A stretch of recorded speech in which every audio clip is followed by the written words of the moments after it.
Hello, magandang araw. Problema nyo rin ba yung dark eye bags nyo na ganito, dito sa part na to?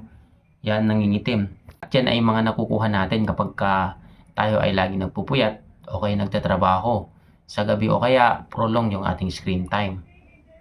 Subukan natin itong Lanvin na antioxidant vitamin C hydrogel eye patches. Okay, try natin, no? So, ganyan. Buksan ko para makita ninyo kung ano yung itsura. Ayun.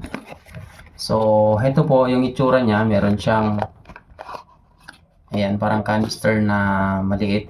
Ito. So, ayan. Ganyan. Yan.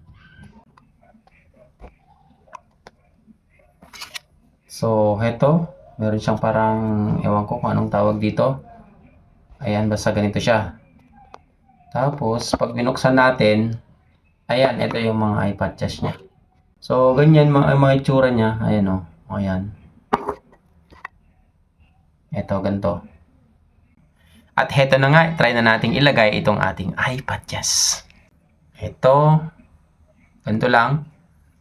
So, dito sa may part na yan. So, diretso na natin hanggang sa may part ng ilong. Ayan. So, depende sa shape ng mukha, no?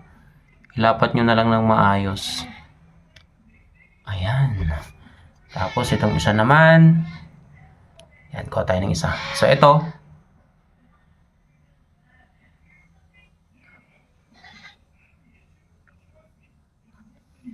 At yun. So, pagkalagay natin, maghintay tayo ng 10 to 15 minutes. Okay, mag-relax muna tayo. Medyo malamig ng konti dito sa may paligid ng mata. Yan, dito sa may baba ng eye bags natin, medyo malamig siya. Yan. Soothing naman yung pakiramdam. Yan. At heto, pagkatapos na nga ng 15 minutes, tignan natin kung anong nangyari. Ayun. Yan. Kitang-kita natin, medyo luminis ng konti. Oh, ayan. So, pansin natin, naging soft, tsaka luminis ng konti. Diba? Ayan.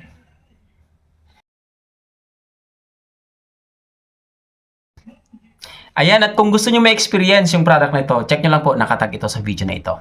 So, check nyo, click nyo lang po yung tag products, at madadirect na po kayo dun sa link kung saan ito pwedeng mabili.